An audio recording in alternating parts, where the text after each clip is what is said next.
Hi, it's Red-Headed Riding Hood here, Red for short. I'm reading William Barclay's Daily Celebration. This is December 15th. It's about the Bible. I read a lot of this book before I realized that he was a Christian Universalist.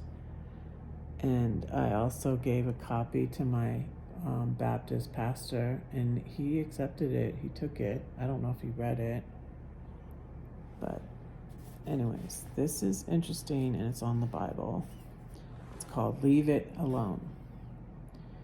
In the days of the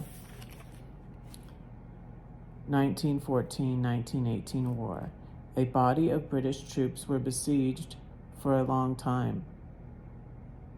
Boredom more than actual danger was the problem. Among them there was a man who was a man of culture, but an atheist.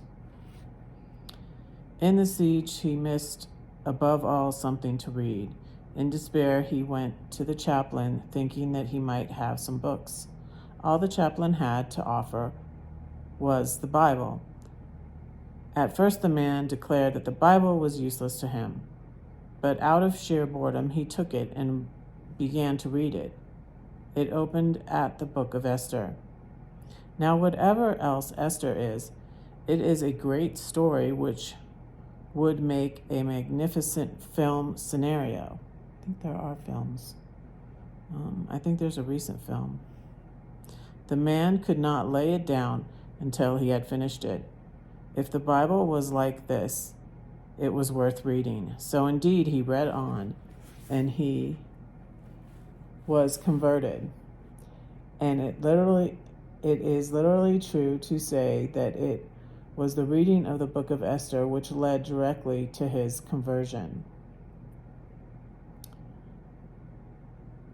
I have been told of an army doctor who was converted by the reading of Leviticus because its regulations for sanitation and for hygiene were so eminently sensible.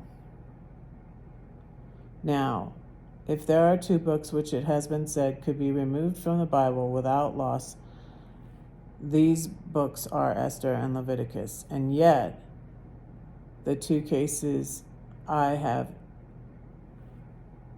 instanced, these two books were the means towards conversion. There is a lesson here, to put it simply. It is safer to leave the Bible alone. Almost the first person to criticize Scripture and to pick and choose the parts he was going to keep and the parts he was going to dispense with was Marcion, who, as Tertullian said, criticized the Scriptures with a penknife. There is a tendency to do just that. No one is going to claim that the book of Esther has the religious value of, say, the Gospel of John, or that Leviticus has as much of the gospel of grace as Luke. But the lesson of experience is that there is a place in Christian experience for all the books of the Bible, and even the books which seem most unlikely have been for some the way to God and grace.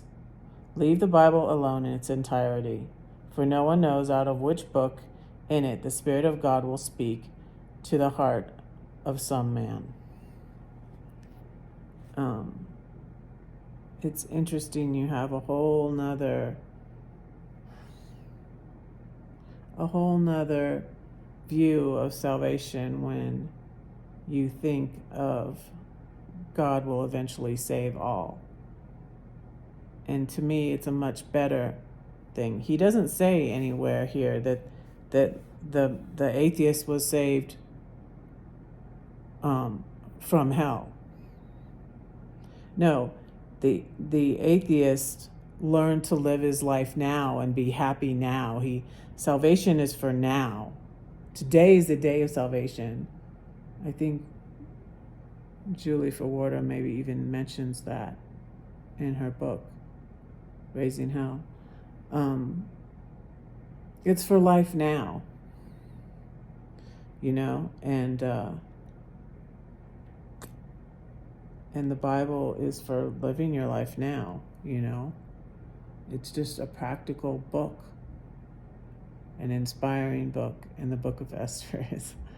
I really love the book of Esther too. Not the book of Leviticus, but anyways, that's my thoughts today. Getting ready to go to Philly on Sunday. Love y'all. Bye.